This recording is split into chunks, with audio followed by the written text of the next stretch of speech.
এজনী বোৱাৰীয়ে দুটা পৰিয়াল ৰক্ষা কৰিব লাগে। এটা হ'ল পিতৃ পৰিয়াল আৰু এটা হ'ল স্বামী পৰিয়াল। পিতৃকুল আৰু স্বামীকুল। এতিয়া পিতৃকুলক কেনেকৈ ৰক্ষা কৰিব? পিতৃ আৰু মাতৃৰ মান বচাব, এইটোৱে ৰক্ষা কৰা বুলি কয়। অৰ্থাৎ আপুনি স্বামীকুলত স্বামীৰ ঘৰত কৰা প্ৰতিটো সৎকৰ্মই ভাল কৰ্মই পিতৃ মাতৃক সদায় কৃতজ্ঞতা দিব, পিতৃ মাতৃৰ প্ৰশংসাৰ পাত্ৰ হ'ব। অৰ্থাৎ শাহুৱাই কি ক'ব? কোনোবা মানুহ আহিলে, মই কিন্তু এইগৰাকী বোৱাৰী কিন্তু হীৰা পাইছোঁ, হীৰা হীৰা। তাইৰ মাক বাপেকক মই ভাগ্য কৰিহে বিয়ৈ পাইছোঁ। ভাগ্য কৰি মই আজি এইজনী বোৱাৰী পাইছোঁ, মোৰ ঘৰখন উজ্জ্বল কৰিলে। এইগৰাকীৰ মাজেৰে মোৰ এটা বংশ ৰাখিবৰ কাৰণে এটা ভাল সন্তান আহিলে। তাইৰ স্বভাৱ চৰিত্ৰ, তাইৰ মাক বাপেক সঁচাকৈ ধন্যবাদৰ পাত্ৰ। এইটো পিতৃকুল আপুনি ৰক্ষা কৰিলে। স্বামীকুল, স্বামীকুল কেনেকৈ ৰক্ষা কৰিব? এজনী লখিমী বোৱাৰী আপোনাৰ ঘৰলৈ চাব, নতুন বোৱাৰী আহিলে ঘৰলৈ অতিথি যায়। বয়সস্থ দেউতাসকল ককাসকল যায় বোৱাৰীজনী চাবলৈ। আপুনি যদি গাঁৱৰ পৰা যোৱা বয়সস্থজনক চাহপানীটো আনি দিওঁতে সেৱা কৰি দিয়ে, ঠাইখন মোহাৰি যেতিয়া সেৱা কৰি দিয়ে, আমি শংকৰ গুৰুৰ আৰ্হিত চলোঁ। সেইকাৰণে আমাৰ হ'ল প্ৰথম ভকতি। দ্বিতীয়তে আমাৰ ধৰ্ম হ'ল ভাগৱতৰ মাজেৰে ভক্তি ধৰ্ম। সেইকাৰণে আমাৰ প্ৰথম চৰণৰ সেৱা। সৃষ্টিত এখনেই মাত্ৰ গ্ৰন্থ আছে, সেই গ্ৰন্থখন হ'ল ভাগৱত। আৰম্ভ হৈছে চৰণৰ পৰা। গতিকে আপুনি গৈ যেতিয়া চাহটোপা দিওঁতে সেৱা কৰি দিওঁ, প্ৰভু বা ককা বা ভকত, এয়া পানীকণ বা চাহকণ গ্ৰহণ কৰক। সেৱা কৰি দিলে আপোনাক আশীৰ্বাদ দিব, মূৰৰ চুলিৰ সমান আয়ুস হওক, মা তোৰ ভৱিষ্যত মংগল হওক। চাহপানী টোপাৰ কিমান দাম, আশীৰ্বাদটো কিমান দাম, এই কথাটো বুজি পোৱাটোৱেই লখিমী বোৱাৰী। চাহপানীটো আপুনি দিছে, কষ্ট অকণমান কৰিছে, গৃহস্থী ধৰ্ম পালিছে, কিন্তু সেই যিজন অতিথিয়ে আপোনাক তাৰ বিনিময়ত, মা তোৰ ভৱিষ্যত মংগল হ'ব দেই, মই তোক চাবলৈ আহিছিলোঁ। আশীৰ্বাদটোৰ কিমান দাম, চাহপানীটোৰ কিমান দাম, এই দামটো বুজি পোৱাজনীয়ে হ'ল লখিমী বোৱাৰী। আৰু যদি বুজি নাপায় তেতিয়া প্ৰথম ক'ব, এই বুঢ়া মানুহ চব আহিব নিদিবা দেই, মই বহুত বেয়া পাওঁ। আকৌ মই ইউনিভাৰ্চিটিৰ পৰা আহিছোঁ, মই মাষ্টাৰ ডিগ্ৰী কৰি আহিছোঁ, আৰু মই বহুত বেয়া পাওঁ এই গাঁৱৰ বুঢ়া মানুহ চুঢ়া মানুহবিলাক আহি থাকিলে। এইটো হ'ল অলখিমী বোৱাৰী। এইগৰাকী ঘৰখন উজ্জ্বল কৰিব নোৱাৰে, এইগৰাকীয়ে ঘৰখন অন্ধকাৰ কৰিব। অৰ্থাৎ এই ভাৱনা এদিন শহুৰৰ প্ৰতিও বিতৃষ্ণা আহিব, এই ভাৱনা এদিন শাহু মাৰ প্ৰতিও আপোনাৰ অনীহা আহিব। এই বুঢ়া বুঢ়ী হালকে পুহিবলৈ আহিলোঁ নে, এইখন কিমান জনজাতত পৰিলোঁ। বেলেগৰ বোৱাৰী গাড়ীত ঘূৰিছে, বাইকত ঘূৰিছে, ধাবাত গৈ খাইছে, আপোনাৰ মন নিগেটিভেৰে ভৰি পৰিব। দ্বিতীয়তে লখিমী বোৱাৰী শাহু আৰু শহুৰ, শাহু আৰু শহুৰ কি বুজাটো লখিমী বোৱাৰী। এই দুজন মোৰ শহুৰ দেউতা আৰু শাহুৱায়ে মোৰ স্বামীক জন্ম দিছে আৰু মোৰ স্বামীক মোক হাতত তুলি দিছে। তেওঁলোকে কষ্ট কৰি কৰি মোৰ স্বামীক গঢ়ি তুলি মোৰ হাতত দিছে। তেওঁলোকৰ ভেটিৰ মাটি সৰ্বস্ব আমাৰ কাৰণে দিছে। দুদিন পাছত তেওঁ সংসাৰৰ পৰা যাব। তেওঁৰ প্ৰতি কৃতজ্ঞতা, শহুৰ শাহুৰ প্ৰতি যিটো কৃতজ্ঞতা, যিজনৰ পৰা মাটি ভেটি পাইছোঁ, যিজনৰ পৰা মই মোৰ স্বামীক পাইছোঁ, যিজনে আমাক এখন ঘৰ বনাই দিছে, যিজনে আমাক এটা পৰিৱেশ দিছে, সেইজনৰ দায়িত্ব সেৱা কৰা, সেইজনক স্বীকাৰ কৰা, সেইজনক যিটো শাহু শহুৰৰ প্ৰতি কৃতজ্ঞতা জনোৱা, এই জ্ঞানখিনি যিগৰাকী আইৰ আছে, এইগৰাকীয়ে লখিমী বোৱাৰী।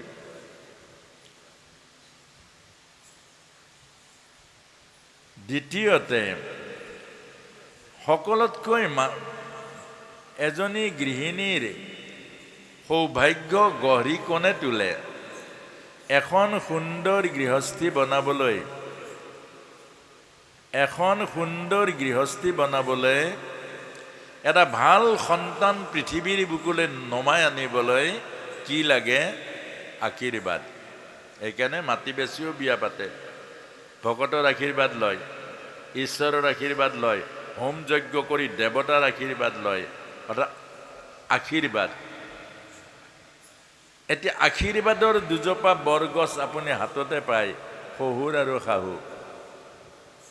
মনত ৰাখিব, বেলেগে আশীৰ্বাদ দিলেও কৃত্ৰিম আশীৰ্বাদ দিয়ে, অলপ হ'লেও। বাহিৰত মানুহ এজন গ'ল, তেওঁ অলপ কৃত্ৰিমতাৰো দিব পাৰে। খালি চাহ খোৱালে, আইজা তোৰ ভাল হ'ব যা, কিন্তু মুখেৰে কয় আহিছিলোঁ কিবা কিবি অকণমান ভালকৈ খাম বুলি, আৰু তই খালি চাহটো দিলি বিস্কুট এখনৰ সৈতে, তোক আশীৰ্বাদ দিছোঁ দেই তোৰ ভাল হ'ব, সেইটো মুখেৰে দিয়ে। কিন্তু এগৰাকী বোৱাৰীয়ে যেতিয়া শাহুমাক গা ধুই উঠি শাহুমাক চাহকণ সেৱা কৰি দিব, অন্তৰৰ পৰা আশীৰ্বাদ দিব। শহুৰ দেউতাক যেতিয়া সেৱা কৰি চাহকণ দিব, হৃদয়ৰ পৰা আশীৰ্বাদ দিব। দেউতা চাহ খাব দেই, মই দি থৈ আহিছোঁ। মা চাহ খাব দেই, দি থৈ আহিছোঁ। ন' চান্স। আশীৰ্বাদ ল'বলৈ সুবিধাই নিদিলে আপুনি। দুৰ্যোধনে জীৱনত আশীৰ্বাদ ল'বলৈ সুবিধা নাপালে, আশীৰ্বাদ দিবলৈ সুবিধা নিদিলে দুৰ্যোধনে। দুৰ্যোধনৰ এটা কমি আছিলে, দুৰ্যোধন গদা যুদ্ধত বলৰামৰ পৰা পৃথিৱীত কোনো পৰাস্ত কৰিব পৰা শক্তি নাই, ভীমেও নোৱাৰে। কিন্তু দুৰ্যোধনৰ এটা কমি আছিলে, আশীৰ্বাদ নাছিলে। ৰাৱণ ত্ৰিলোক বিজেতা আছিলে, সমস্ত দেৱ দেৱী ৰাৱণৰ ঘৰৰ ভিতৰত আছিলে। মহালক্ষ্মীয়ে তাত কাম কৰিছিলে, বৰুণ দেৱতাই পানী যোগান কৰিছিলে, কিন্তু ৰাৱণৰ গুৰু নাছিলে। ৰাৱণ পতন হৈ গ'ল। এইবাৰ আমাক বুজাইছে, এইবাৰ দৰ্শন। আজি প্ৰায় গৃহস্থীবোৰ আশীৰ্বাদ শূন্য, আশীৰ্বাদ নলয়, মাত্ৰ সকামৰ দিনা আশীৰ্বাদ লয়। সকামৰ দিনা, যোৱাকালি কোনোবাই কৈছিলে পইচাৰ দাবী কৰে, অৰ্থাৎ সকামৰ দিনা আশীৰ্বাদটো লয়, কেলে বাকীকেইদিন আশীৰ্বাদ নলয়। সেইটো সাধাৰণতে আশীৰ্বাদ নোহোৱা এখন ঘৰ কেতিয়াও সুন্দৰ কৰিব নোৱাৰে। ধন ঐশ্বৰ্য বিভূতিৰে আজিকালি কিনা ডেকৰেশ্যনৰ বস্তুবোৰে টাইলছ, মাৰ্বল পাথৰ, গ্ৰেনেড লগাওক, আপোনাৰ ঘৰ কিন্তু সুখী কৰিব নোৱাৰিব।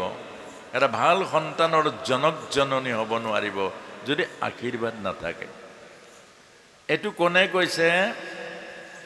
এইটো ৰামায়ণত কৈছে, নৱম স্কন্ধ কৃষ্ণ। এইটো ভাগৱতত কৈছে, নৱম স্কন্ধ ভাগৱতত ৰামৰ লীলা চৰিত্ৰৰ মাজেৰে কৈছে, যিটো বংশত পাপ থাকে, যিটো বংশত অভিশাপ থাকে, সেই বংশলে ভাল সন্তান এটা কেতিয়াও নামি নাহে। যিটো বংশত অভিশাপ থাকে, সেই বংশত কেতিয়াও এটা ভাল ঈশ্বৰীয় গুণযুক্ত সন্তান জন্ম নাপায়। এইকাৰণে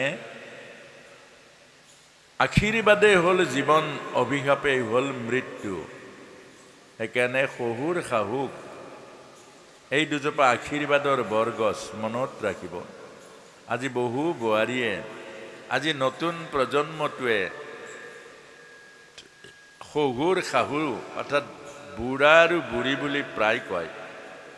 আৰু এই বুঢ়া বুঢ়ী দুটাৰ কাৰণে মনৰ মাজত এটা নিগেটিভ ভাৱনা ৰাখে। এই বুঢ়া বুঢ়ী হাল আছে যে এই বুঢ়া বুঢ়ী হালক ভাত দিব লাগে, চাব লাগে, বৰ দিগদাৰী বুজিছেনে? সেই কথাটোৰ কাৰণে এই কথাখিনি কৈছে, লখিমী বোৱাৰী হ'বলৈ হ'লে, আদৰ্শ বোৱাৰী হ'বলৈ হ'লে এই কথাখিনি কৰিব লাগিব। তাৰ পাছতে অতিথি দেৱ ভৱ। অতিথি হ'ল ভগৱানৰ ৰূপ। অতিথি ভগৱানৰ ৰূপ। অতিথি যাৰ ঘৰৰ পৰা বিমুখ হয়, যিখন ঘৰৰ পৰা এজন অতিথি বিমুখ হয় সেইখন ঘৰ অভিশপ্ত হয়। সেইকাৰণে আমাক ভাৰতীয় সংস্কৃতিয়ে কৈছে, প্ৰতিদিন পদূলি সাৰোতে ভাবিব যে হে ভগৱান, আজি আমাৰ গৃহলৈ তুমি অতিথি ৰূপে আহা। আজি আমাৰ গৃহলৈ অতিথি ভগৱান এজন আহা, কাৰণ আমাৰ গৃহস্থীৰ পবিত্ৰতাৰ কাৰণে। মনত ৰাখিব, যাৰ ঘৰলৈ অতিথি যায়, অতিথি মানে ভগৱান, সময় অসময় স্থান একো নোহোৱাকৈ, খবৰ নিদিয়াকৈ যিজন আপোনাৰ গৃহলৈ যায় এইজনে হ'ল অতিথি। আৰু অতিথি ভগৱান। এবাৰ এজন অতিথি, অৰ্থাৎ বৃন্দাবনৰ সিটোচাইডে যিসকল ব্ৰাহ্মণ তেওঁলোকে ভিক্ষা কৰি খায় আৰু গোটেই দিনটো সাধনা কৰে, তেওঁলোকে বনাই নাখায়। আৰু ভিক্ষা 3 ঘৰত কৰিব পাৰিব, 4 ঘৰ যাব নোৱাৰিব। 3 ঘৰত যদি নাপায় সেইদিনা লঘোণ দিব লাগিব আৰু 4 ঘৰ যাব নোৱাৰিব। তে এঘৰ গৃহস্থীতে গ'ল, ভৱতী মাতে ভিক্ষাং দেহি। এজনী ছোৱালী আছিলে, সৰু ছোৱালী। তাই ক'লে, ঘৰত কোনো নাই বাবা, একো দিব নোৱাৰোঁ। তেতিয়া সেই অতিথিজনে ক'লে, চোতালৰ পৰা এমুঠি ধূলি দিয়া। চোতালৰ পৰা এমুঠি ধূলি দিয়া। এই ধূলি এমুঠি দিলে আৰু ধূলিমুঠি ল'লে, লৈ আহিলে, বাট পালে। বাট পাওঁতে শিষ্যজনে সুধিছে যে গুৰুদেৱ, ভিক্ষা বাকীবোৰ জানো, কিন্তু এই ধূলি ভিক্ষা এইটো কি আকৌ? কৈছে, তাইৰ দিয়া হাত দুখন ওলাই থাকক। তাইৰ দিয়া হাত দুখন যাতে হেৰাই নাযায় এই কাৰণে এই ধূলি ভিক্ষাটো লৈছোঁ। আজি তাই যদি ঘূৰাই পঠিয়ায়, পাছলৈ তাইৰ এইটো স্বভাৱ হ'ব আৰু এদিন অভ্যাস হৈ যাব। আৰু কোনোবা আহিলে নাই নাই নাই নাই, এতিয়া আমাৰ বহু প্ৰমাণ কৰি চাওক, আমাৰ বহুৰ মুখত অকল নাই নাই নাই নাই, এই পইচা নাই, পাতি নাই, ধন নাই, অমুক নাই, তমুক নাই। যদি ব্লাউজো 20টামান 25টামান আছে, নাই নাই মোৰ ব্লাউজ নাইয়ে নহয়, নাই নাই। এইকাৰণে কৈছে, দিয়া হাত দুখন যাৰ আছে এইজন জীৱ ভাৱনা, দেহৰ হাত দুখন আৰু জীৱৰ হাত 4খন। সেইকাৰণে আমাক কৈছে যে আই মাতৃসকলে অতিথি কামনা কৰিব, অতিথি আশীৰ্বাদ দিবলৈ যায়। যাৰ ঘৰত অতিথি নাযায়, যাৰ ঘৰত অতিথিৰ পদাৰ্পণ নহয়, সেইখনক শ্মশানশালী বুলি কৈছেগৈ। তাত সুখ শান্তি কেতিয়াও নহয়। গতিকে মনত ৰাখিব, অতিথিৰ কাৰণে এখন সদায় বিচনা ৰাখিব। আপুনি চাবচোন, ঘৰ বনাওক, এটা অতিথিৰ কাৰণে বনাব, বাহিৰৰ ফালে দৰ্জা দিব, বাহিৰত এটা তেওঁ চলিবৰ কাৰণে যি যোগাৰ লাগে তাত দিব। গতিকে অতিথি আপোনাৰ কাৰণে ভগৱান হৈ পৰিব। কিন্তু আপোনাৰ ঘৰত অতিথি ৰখা জগাই নাই। আপুনি থকা ঘৰটো বনালে, অতিথিৰ কাৰণে বনাইছে জানো? তেতিয়াহ'লে অতিথি কেনেকৈ যাব? আপোনাৰ ঘৰত সুন্দৰ অলপ বাচন বৰ্তন ৰাখক, কোনোবা গাঁৱলৈ গুৰু গোসাঁই আহিলে যাতে আপোনাৰ ঘৰলৈ যাব পাৰে, প্ৰত্যেকৰ ঘৰ। তেতিয়া আপুনি মাতি মাতি নিব, প্ৰভু বলকচোন বলক আমাৰ ঘৰলৈ বলক, প্ৰভু বলকচোন বলক আমাৰ ঘৰলৈ বলক। কেলে? আপোনাৰ যোগাৰ আছে। কিন্তু আমাৰ যি বহুত এতিয়া বৰ্তমান কলি যুগত এখন এখন গাঁৱত এজন অতিথি ৰাখিব পৰা ব্যৱস্থা নাই। তেতিয়া ভগৱান কেনেকৈ ৰাখিব? সাধাৰণ অতিথি এজনক ৰাখিবৰ কাৰণে ব্যৱস্থা নাই।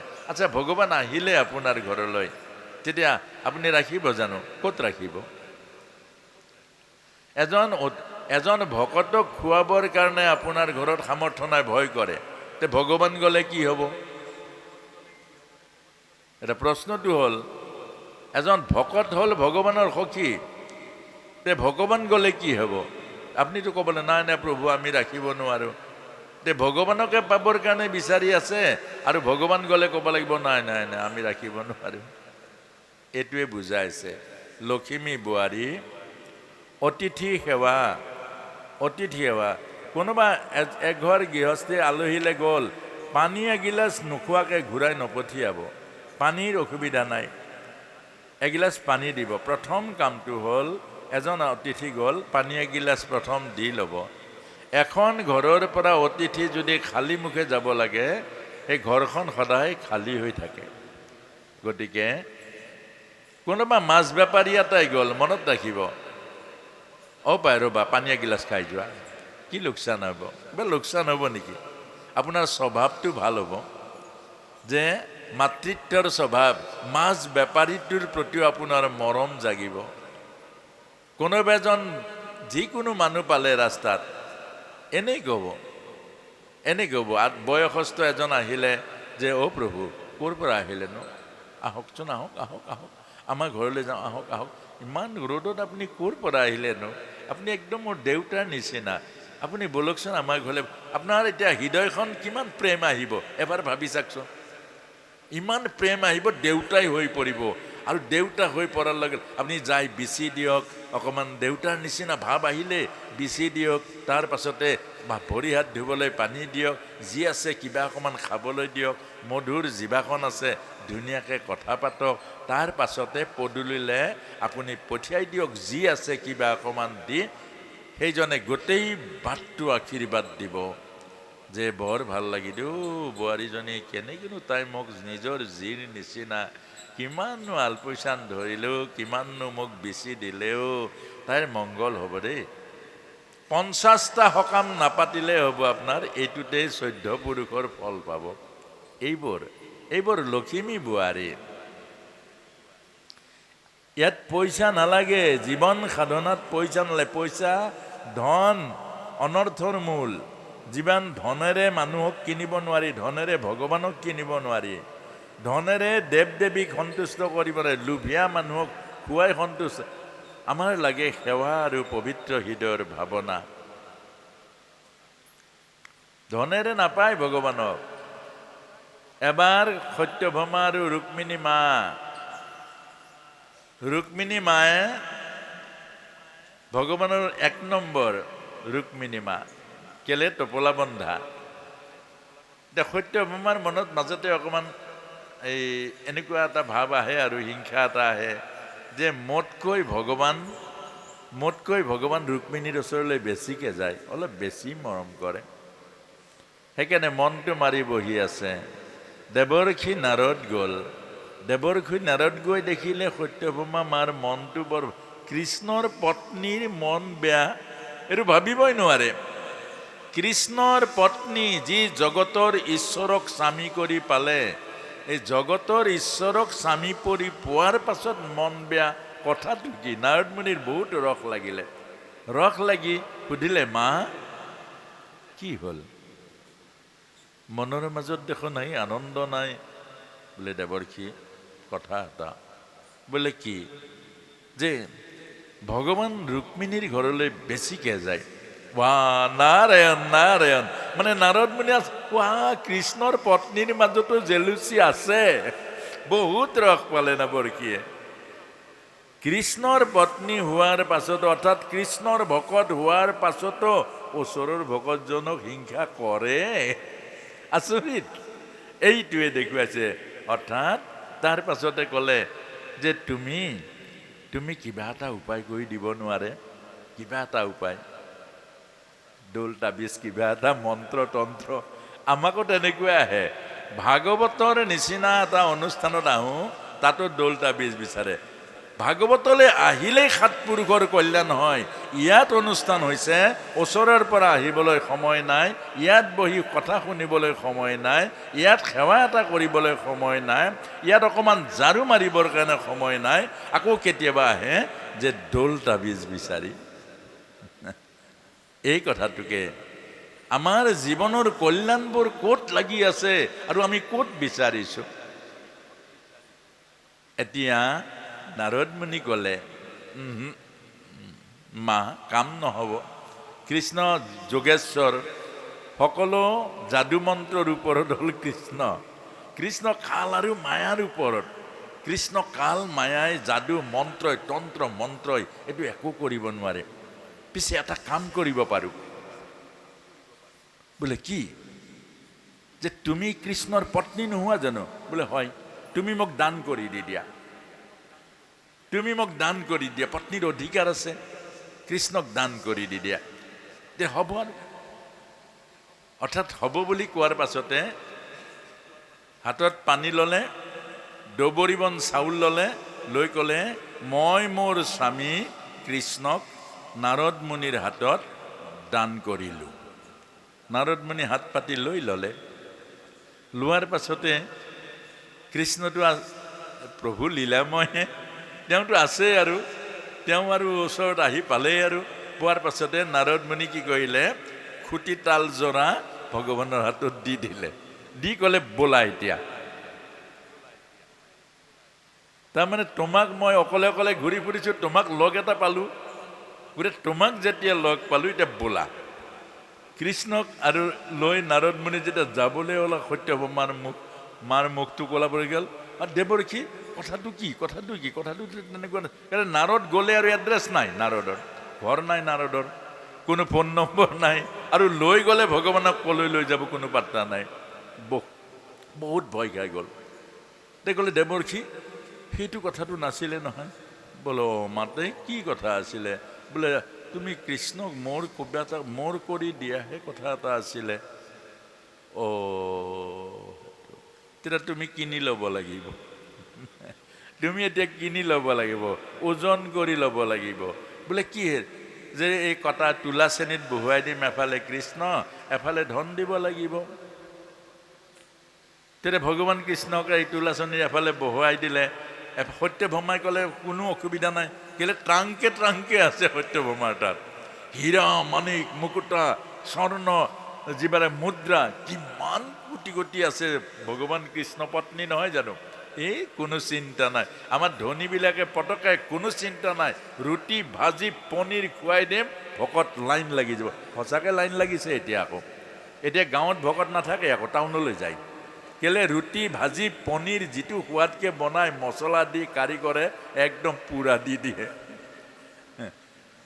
এইটো এতিয়া তাৰ পাছতে সত্যভামাই দি আছে চন্দুকে খালী আছে। আকৌ লৰাই চাই লৰচৰ নহয়। আকৌ যিমান আছে আনি দিয়ে, আকৌ লৰাই চাই লৰচৰ নহয়। দি সত্যভামা মাৰ সমস্ত তেজৰি শেষ হৈ গ'ল। তেতিয়া বিমুখ হৈ গ'ল। আৰে কি হ'ল কৃষ্ণ? এইটো মানুহ 5 ফুট 5.5 ফুটৰ এইটো মানুহটো ইমান গধুৰ কেনেকৈ হ'ল যে শেষত গৈ বিপদ নাই, লৰচৰ কৰিব। তাৰ পাছত ৰুক্মিণী মাৰ ওচৰত গৈছে। এইটোৱে প্ৰায়শ্চিত্ত। আপোনাৰ মোকো কৈছে এইটো অহংকাৰত ভগৱান নাপায়। আৰু যেতিয়া ভকতৰ চৰণত কাৰোবাৰ অপৰাধ লাগিব, যিমান ভক্তি কৰক আপোনাৰ ভক্তি কাম নকৰিব। সেইজনৰ ওচৰত আপুনি ক্ষমা খুজিব লাগিব, তেতিয়া কাম হ'ব। কোনোবাক যদি সন্তৰ চৰণত যদি অপৰাধ কৰে আপুনি হাজাৰ ভক্তি কৰক, আপোনাৰ মন কেন্দ্ৰীভূত নহয়, আপোনাৰ মন চেলেং পেটেং হ'ব, আপুনি ভক্তি কৰিব নোৱাৰে। শেষত গৈ ৰুক্মিণী মাৰ ওচৰত ক'লে বাইদেউ বহুত ডাঙৰ কথা হ'ল। বোলে কি? মোৰ তোমাৰ প্ৰতি বেয়া ভাৱ আহিলে। এইটো প্ৰায়শ্চিত্ত। মোৰ তোমাৰ প্ৰতি বেয়া ভাৱ আহিলে যে ভগৱান তোমাৰ ওচৰত বেছিকৈ যায় বুলি ভাবি মই আকৌ এই নাৰদ মুনি আহিলে, নাৰদ মুনিকে এটা কথাটো ক'লোঁ। নাৰদ মুনি ক'লে বোলে মোক দান কৰি দিব লাগে, আৰু মই দান কৰি দিলোঁ ভগৱানক। এতিয়া তাৰপাছত তেওঁ লৈ যাবলৈ ওলাইছে ভগৱানক। মোৰ ভয় লাগিলে, লৈ গ'লে ক'লৈ লৈ যাব ঠিকানা নাই। এতিয়া শেষত গৈ ক'লে জুখি ল'ব লাগে, আৰু মই ভাবিলোঁ কি জুখিলে লৈ পাৰিম, মোৰ চব আছে। আৰু বহাই দিলে, দি মোৰ তেজৰি খালী হৈ গ'ল। কি যাদু লাগিলে, কাটা পাল্লাখন লৰ চৰ নকৰে। এতিয়া তুমি ৰুক্মিণী মা মিচিককৈ হাঁহি এটা মাৰিলে, তুলসীৰ পাত এটা লৈ আনিলে আৰু এই তুলসীৰ পাতটো পাল্লাখনত দিলে, কপককে দাং খাই গুচি গ'ল। অৰ্থাৎ ভগৱানক কিনিবলৈ পইচা নালাগে, ভক্তি কৰিবলৈ পইচা নালাগে। ভক্তিত যিয়ে পইচাক গুৰুত্ব দিব তাৰ জীৱনত কাহানিও ভক্তি নহ'ব, আসক্তি কিন্তু হ'ব। ভক্তিত লাগে হৃদয়ৰ পবিত্ৰ ভাৱনা, ভগৱানক পাবলৈ লাগে হৃদয়ৰ পবিত্ৰ ভাৱনা, আৰু ভগৱানক পাবলৈ অহংকাৰ শূন্য এখন হৃদয়। আৰু সেইটোৱে আমাৰ বোৱাৰীসকলক কৈছে, আপোনাৰ হৃদয় নিৰ্মল কৰিব লাগিব। প্ৰতিগৰাকী বোৱাৰীৰ হৃদয় পবিত্ৰ হ'ব লাগিব, প্ৰতিগৰাকী হৃদয়ৰ মাজত সেৱা ভাৱ থাকিব লাগিব। যোৱাকালি কৈছোঁ যে ভগৱানে নাৰী জাতিটোকে সেৱাৰ কাৰণে বনাইছে। সেৱাৰ মাজেৰে আপুনি মহানতা স্থান পাব, সেৱাৰ কাৰণে আপুনি প্ৰশংসা পাব, আৰু সেৱাৰ মাজেৰে আপুনি জীৱনৰ সৰ্বস্ব বিচাৰি পাব। আৰু সেইকাৰণে আমাক এই কাহিনীটোৰে কৈছে, এজনী লখিমী বোৱাৰী হ'বলৈ এইখিনি গুণৰ অধিকাৰী হ'ব লাগিব। এতিয়া আৰু এটা আছে, আচ্ছা কথাবোৰ কাহিনী ৰূপে নুশুনিব, আকৌ এইখিনি কৰিব লাগিব। এইখিনি কৰিলে ফল পাব, প্ৰেক্টিকেল। প্ৰেক্টিকেল নকৰিলে তাৰ পৰা একো ফল নাপায়। মই কথাবোৰ কোৱা, মোৰো সময় নষ্ট হ'ব, আপোনাৰবোৰো কামত নাহিব। এতিয়া তাৰ পাছত আৰু কৈছে কি,